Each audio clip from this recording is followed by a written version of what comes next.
Hello, everybody. My name is Alexander Raskovich, and this is the sixth episode of the Healthy Living Livestream. Have you ever wondered why you oftentimes feel that urge to always watch more YouTube videos, to buy more books or clothes, or to eat more food, especially food that is very sweet? Well, it could be that you're addicted to it. And it's not the shopping or the dopamine hits after you make a purchase or even alcohol, cigarettes, or drugs that are addictive. It's actually all tied to one thing, and it's so universal and so widespread. And today, our very own Dr. Andrew Kaufman is going to discuss the very cause of addiction. I pretty much look forward to it. The stage is yours, Andy.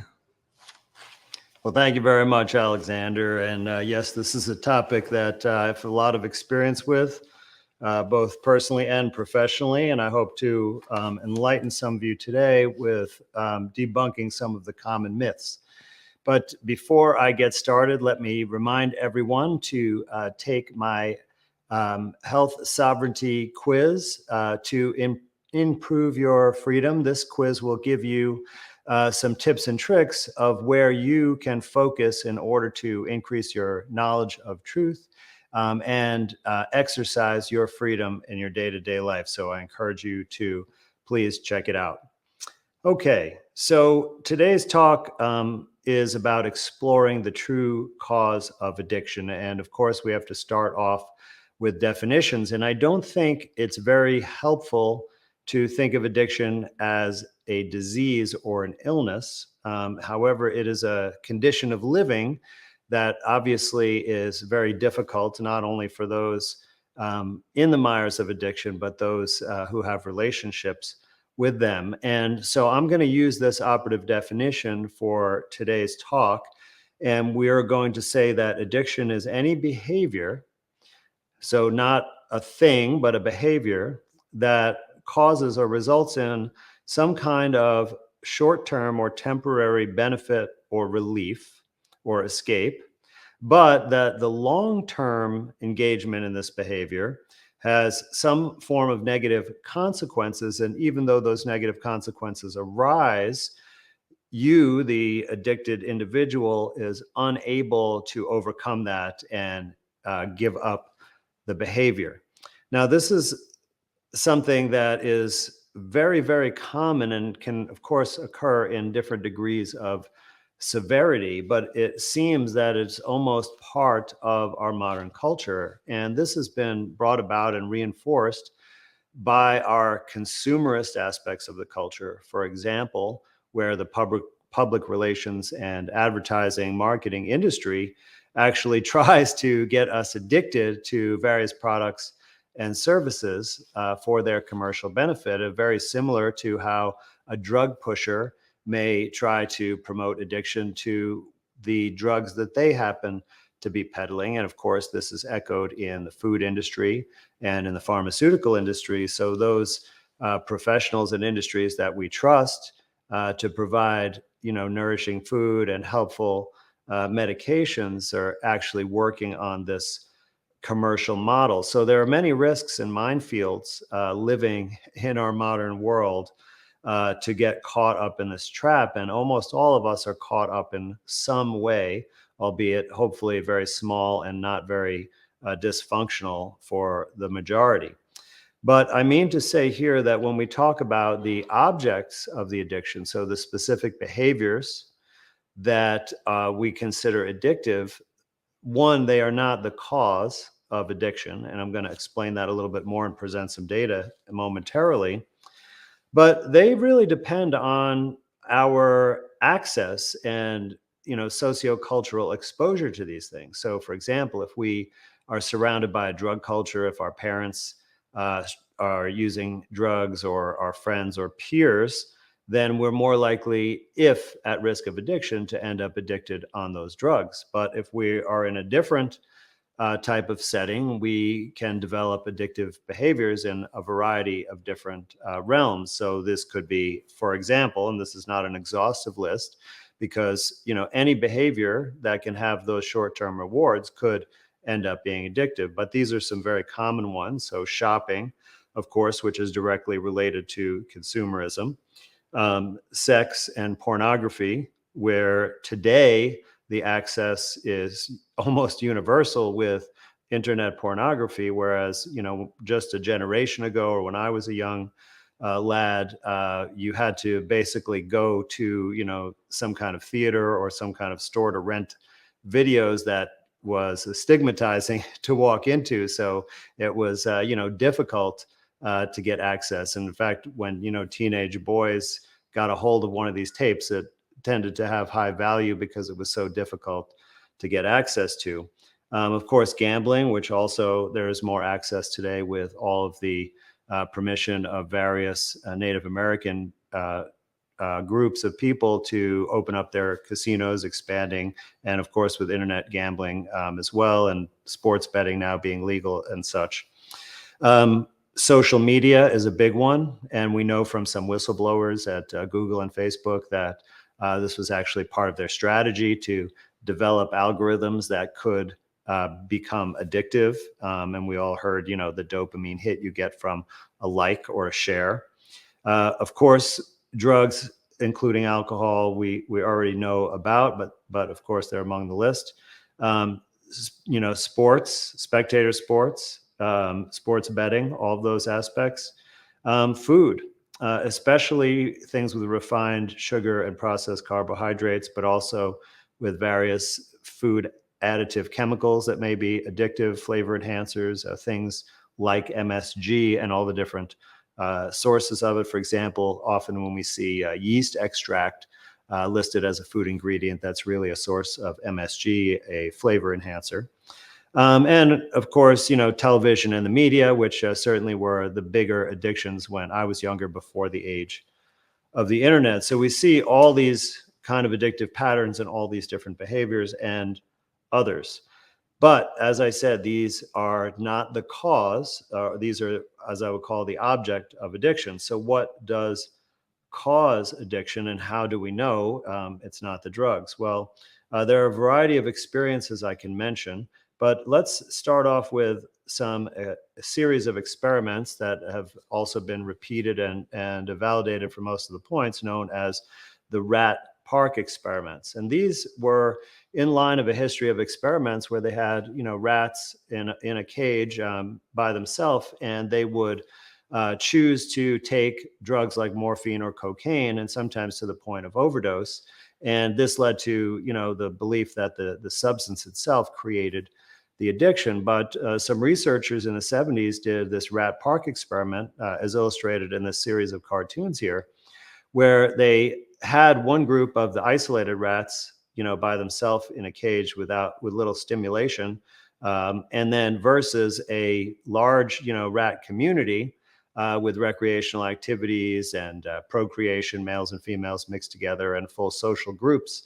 And they found that when they gave various solutions of morphine, that once the solution was such that the rats would take it because it was very bitter and they had to kind of sweeten it to get the rats to take it at all, that the rats in isolation took much, much more of the morphine. I think this slide reports there was a 19-fold difference. So there were factors at play besides the drug, right? Such as the environment, the social stimulation, the ability for recreation and having a normal existence. And we know rats are very social creatures. They do not live in isolation like some other animals. So there were some skepticism to the conclusions, and this experiment was repeated several times. And depending on some details of the protocol, there were some mixed results. But overall, the trend that the animals that were exposed to socialization and other stimulation in their environment had less use of these drugs. Not that they didn't touch them at all necessarily, but much less use, and not to the point of it being to their detriment. So if we could, define rat addiction, we might say that they did not become addicted when things were pretty good in their lives. But when they were isolated and caged, then that's when they resorted to this addictive pattern for escape. Now, let's think about how that might apply to humans, because we can, first of all, just think of some examples from our common experience. But also, there's some interesting data that I'll share with you. So, one is simply think about, well, when we might have a traumatic injury or experience a surgical procedure, we are given, right, the same kinds of drugs that other people become addicted to. So, we're talking about drugs, and drugs are a little bit different than other things, and I will explain that a little bit later. But we don't generally become addicted to those drugs. So, I received morphine when I was in the hospital with appendicitis many years ago, and then was given a prescription for more opioids to take home. And I did not, even though I used them because of the post-operative pain, I did not become addicted to those drugs, right? So it wasn't the drug in that experience. Now, I've also worked with many individuals who have been prescribed amphetamines, like things like Ritalin and Adderall, which are mostly given to children, but also given to adults. And I have not seen this, cause addiction in those individuals. In fact, many times they were very happy to be taken off these drugs, even though we know that other people do become addicted to those particular drugs. Now, if we want to look at something a little bit more objective, we can look at the experience of Vietnam veterans, because over in Vietnam, there was a lot of access to opiates like heroin, and there was a very high prevalence of heroin use among the US soldiers fighting in the Vietnam War. And as is published in the Archives of General Psychiatry, there is follow-up interviews of those individuals, in fact, almost 400 of them, who used heroin in Vietnam, to see, well, did they continue to use it as they returned to civilian life after the war? And only a small minority continued to use it. And there was a follow-up study in 2003 that actually showed that most of them already struggled with opiate addiction before even going to war. So we can see that this is further evidence that exposure to the drugs themselves is not what causes the addiction, but rather it was the dire situation they found themselves in, fighting in a war in Vietnam in a strange land with a lot of danger, that led them to use those drugs during that time.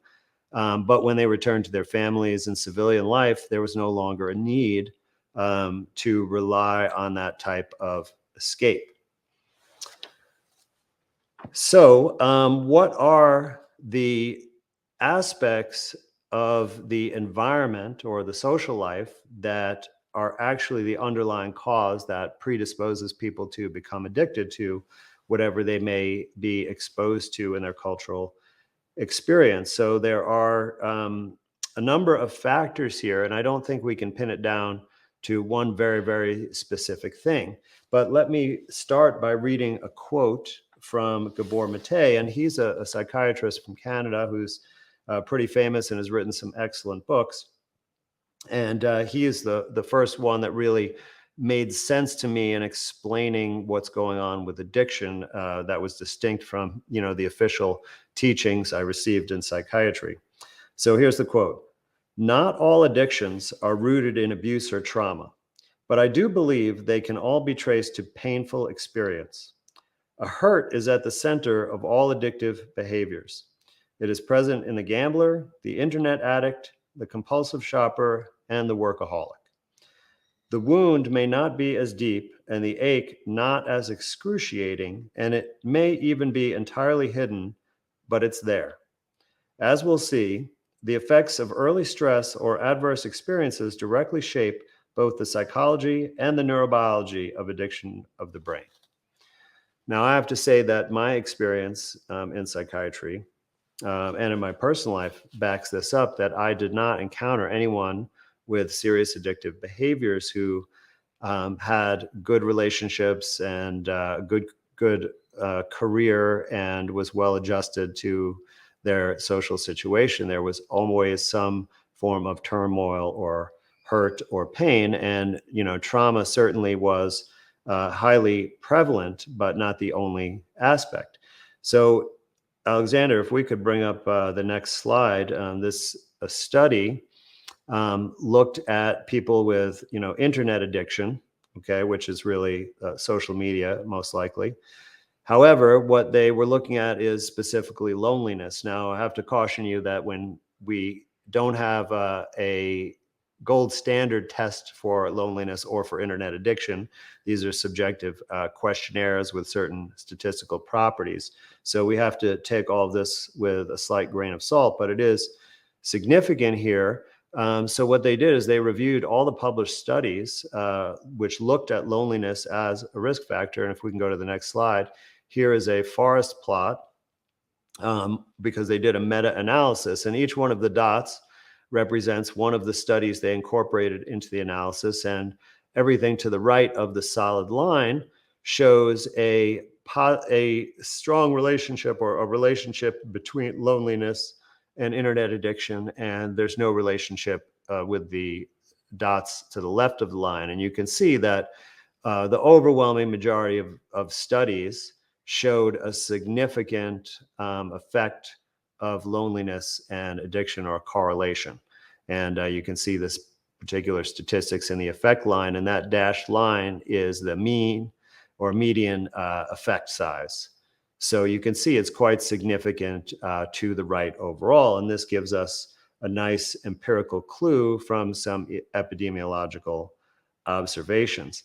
But I would say that it's not specifically just loneliness, but it is some disruption in our social needs of some form. So I've seen factors such as social anxiety, social isolation, and trauma that affects the ability to have relationships. So not just trauma per se, but the resulting social deficits and dysfunction from the effect of the trauma beyond the experience of it. Now, just to mention about isolation, we can look at the pandemic over the past few years, because when the lockdown commenced, right, we experienced isolation. We couldn't go out and do the things that we normally did to be part of a community. And we saw, of course, purposely, I believe, the liquor stores, the cannabis dispensaries were kept open. And we saw spikes, in addictive behavior, but not just with substances, right? Also with social media and internet use, pornography, all of those things, and also an increase in suicide and overdoses. And we know that actually these same kinds of stressors involving social turmoil also are independent suicide risk factors, such as social isolation, loneliness, and even addiction itself is a major suicide risk factor. So this is definitely something to consider. So what many have hypothesized is that there is some need that we have for healthy relationships, being part of a community, a family, a romantic dyad, a parent-child dynamics that we are not receiving, and we develop a relationship instead with the addictive behavior that somehow either satisfies those needs in some way or distracts us from our lacking meeting those needs, and provides a dysfunctional substitute. So let me go into a little bit about dopamine physiology.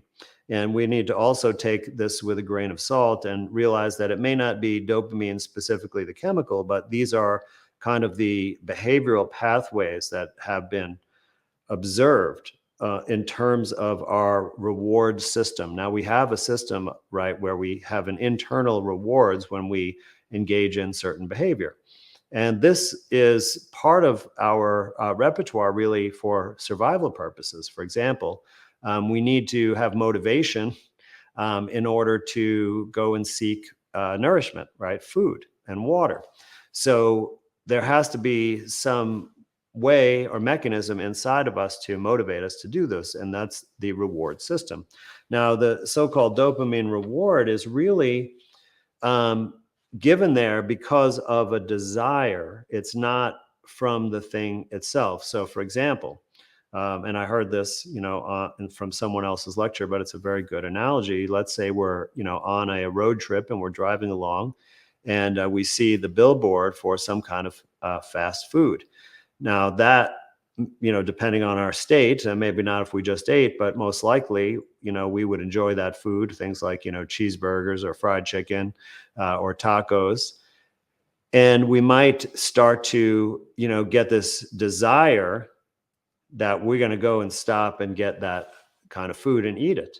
And that sometimes can be hard to overcome, but that is really the kind of dopamine reward. Now, if we actually get off the highway and go get that, by the time we eat it, we may not get any further reward. In fact, most likely we won't. And we might even feel bad, because we might realize that, oh, our tummy aches a little bit because this wasn't really good for us, but it wouldn't satisfy us the same way. And this is very similar to with injecting heroin addicts, for example, that they would feel distress in the absence of the heroin when it wears off.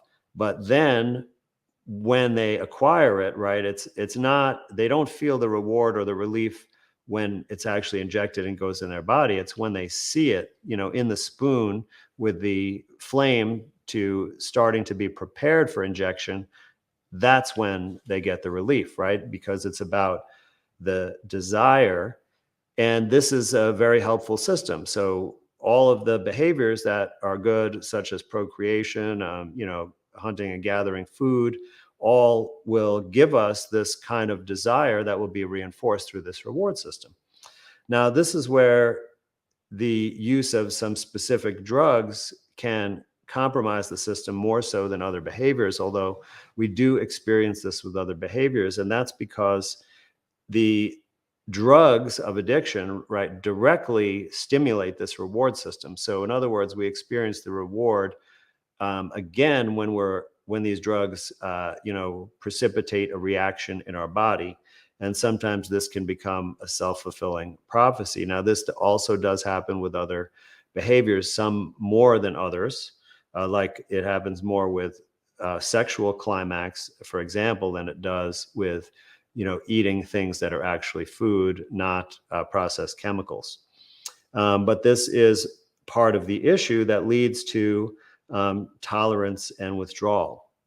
Okay, so tolerance is when we need more of a behavior to get the same degree of response or relief, or in some cases, reward.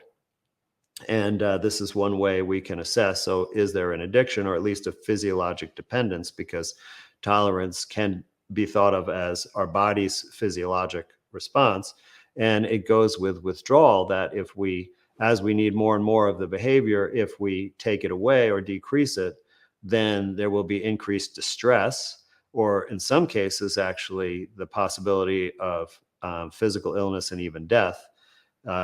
Because our system has basically reached a new set point where we expect that behavior, that substance, to always be around. And when we suddenly remove it, it takes time. It throws the system completely out of balance, and it takes time to adjust. And this is why sometimes addiction can start off because of the disruption in our social functioning, but it can be somewhat self-perpetuating, because whenever we might try to reduce or stop the behavior, we experience this withdrawal. And then the distress comes from the absence of the behavior, even more so than the original loneliness or social anxiety or response to trauma. And this is often why relapse is very common. In fact, it's the rule when it comes to addiction. So how can you, know if you're addicted to something, and what can you do about it if you are, or how can you help a loved one or friend who you believe to be suffering with addiction? Well, one way that will help you with both is what many refer to as a dopamine detox. And this would be where you would have complete abstinence from any potentially addictive behavior that you might engage in. And the way that you know or identify what behavior you might have some degree of addiction to is if you do a dopamine detox for 1 week, 7 full days, do you experience intrusive thoughts, impulses, or cravings regarding a specific behavior? And if you do, then chances are you could say that you have some degree of addiction to that behavior. So these are the things that you should completely abstain from in order to make this determination, as well as if you want to start off on a path to break the chains of addiction in your life. So you abstain from any media. So you're going to really turn your devices off and only be receptive for necessary communications and emergencies. Now with food, you could actually do a water fast, but you definitely want to get rid of any kind of processed food, junk food, sweets, and eat only clean whole foods. And if sweets are your things, you may consider even avoiding fruit. And while fruit may be a healthy food, and may not by itself, there might not be too many fruit addicts out there, it can reinforce the cravings for sweet things while you're going through this adjustment. So for a temporary period of time, it might be good to just hold off on even nature's healthy sweet foods. Any beverages, of course, besides water, because virtually all non-water beverages may have some substance that may adopt a pattern of addiction. Hobbies even, right? Because we can develop addictions to these. And the same thing with work. So be cautious to set limits for your work, or do this on a vacation. Or maybe you can already know how you are with work if you're unable to ever take vacations, or if you do take one, you find yourself actually working the whole time anyway. So hobbies, shopping. Okay, so only necessities, but no additional shopping.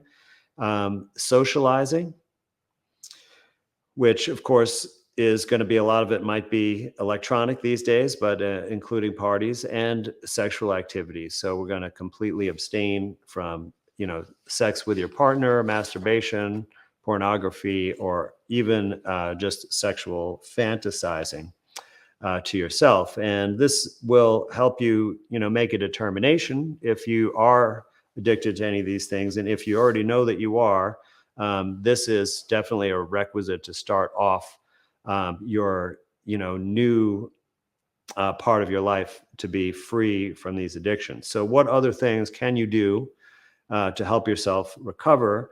Let me emphasize that everyone has their own individual path, and there's no recipe or magic bullet that is going to apply to everyone. So there are some principles, however, that can be very helpful, and some even universal. For example, in my opinion, one has to discover really what is the painful experience that is driving the addiction, or was the origin of the addiction in the first place. And then you must take steps to heal from that, recover, and figure out how to meet those unmet needs going forward.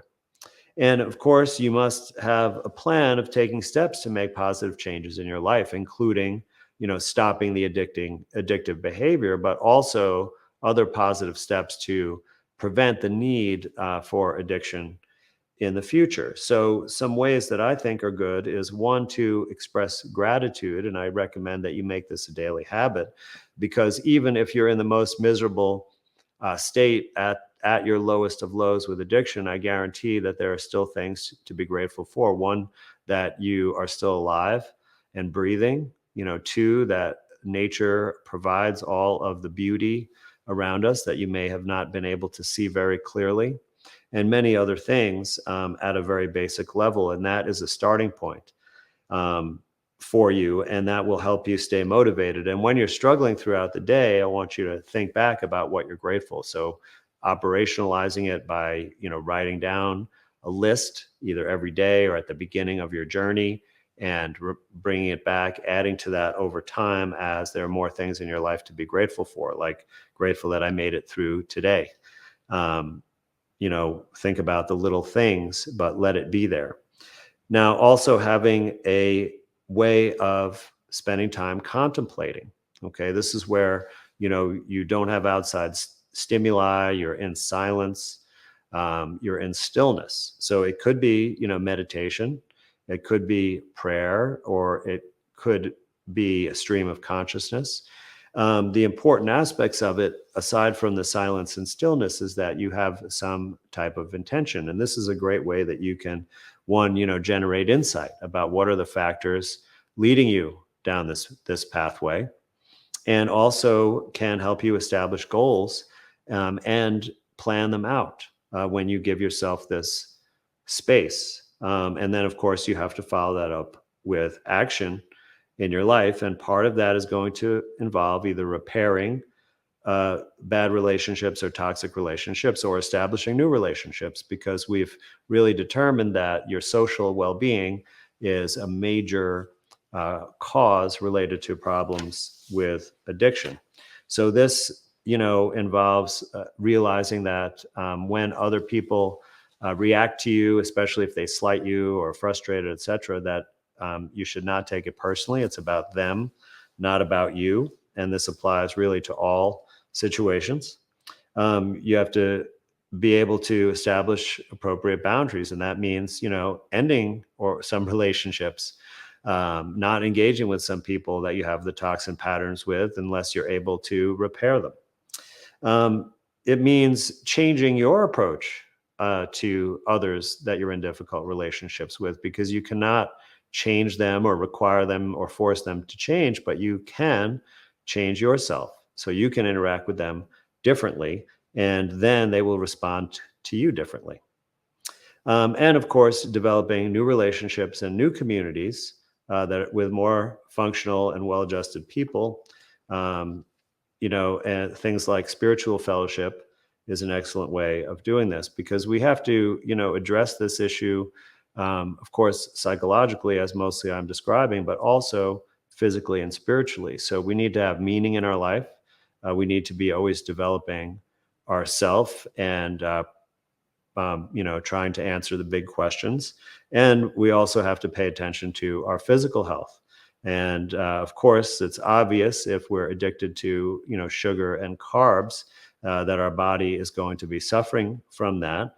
But when we engage in addictive behavior, we often do it at the expense of our own physical welfare, and we have to start treating our bodies much, much better. So, of course, that involves clean water, proper hydration, clean whole foods, and also our environment, our clothing, our cleaning products, personal hygiene products, indoor air, and all of those aspects, and everything together, will allow us to heal completely in all aspects.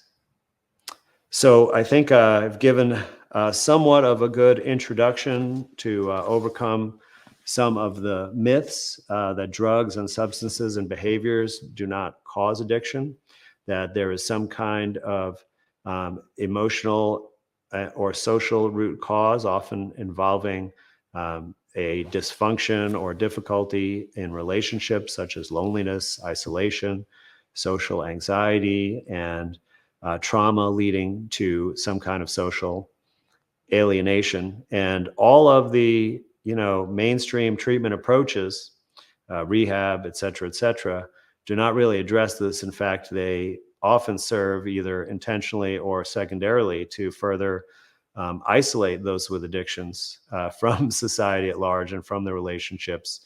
Even family interventions, of which I've been a part of in my life, use consequences. We're going to basically cut you off from relationship with us if you don't do what we want and stop,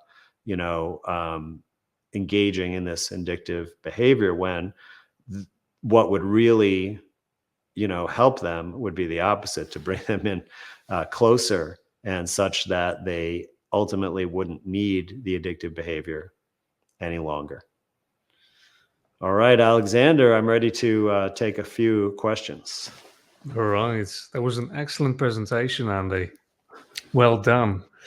We have a comment from, let's see, Cups of Sunshine. I want to get off of 4 beers a day, and I hope this video will help. Well, I certainly hope so as well. Cups of Sunshine, very appropriate name. Let's go to Ayahuasca Found. What are your thoughts about psychedelic use to address the root cause of addiction? Well, I'm very glad you brought that up, because I had intended to mention that. So I think that, let's call it shamanic medicine, because ayahuasca is not the only substance that can be used for this type of purpose.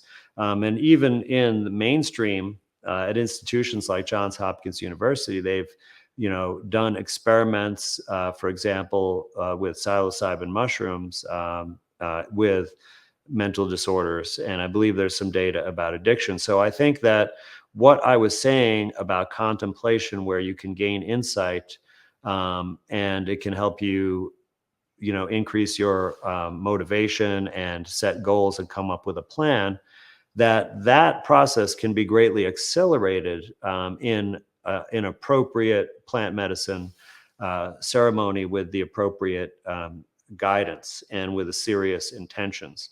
So in other words, not, going to use hallucinogens as a recreational endeavor, but, to try to understand what's going on. And I have seen, anecdotal examples where someone, just with one experience with these types of plant medicines, that they, develop incredible insight, and after that, no longer have a need to pursue the addictive behavior, and totally turn their life around. And if you are attracted to that idea and believe that it will be beneficial for you, I say by all means, please, make sure you find an experienced and competent, individual to guide that ceremony or experience, and make sure that you trust them. But by all means, that's an excellent path forward to pursue, and I fully recommend that. All right. Very intriguing answer, Andy. Let's see. Doomer Juice says, I'm addicted to the truth. Hell yeah, that's what I want to hear. We have Well, now that wouldn't qualify for an addiction, because well, I guess there are negative consequences, now that I think about it, Alexander. But it depends how you frame them. So being alienated from the mainstream, you could think of as negative, but actually it could also be thought about the other direction. So that's an interesting idea. But I don't offer any suggestions to break your addiction to the truth. I think you should become more addicted to it. All right. We have Women for Trump. Do you believe narcissistic abuse makes you more susceptible to addictions? Well, if you are in a close relationship with someone who is abusive, whether they're narcissistic or not, of course, that is exactly what I was talking about as a risk factor for addiction. So I think, we need to be able to address these relationships in our lives, and realize that, one, we don't deserve to be, mistreated over and over again, and we can try to change our way of behaving in the relationship, and see if we can resolve that situation. But we reach a point, and this, if the abuse is serious, this point should be reached very quickly, when we decide that it's no longer safe, or a good thing for me to stay in this relationship at all.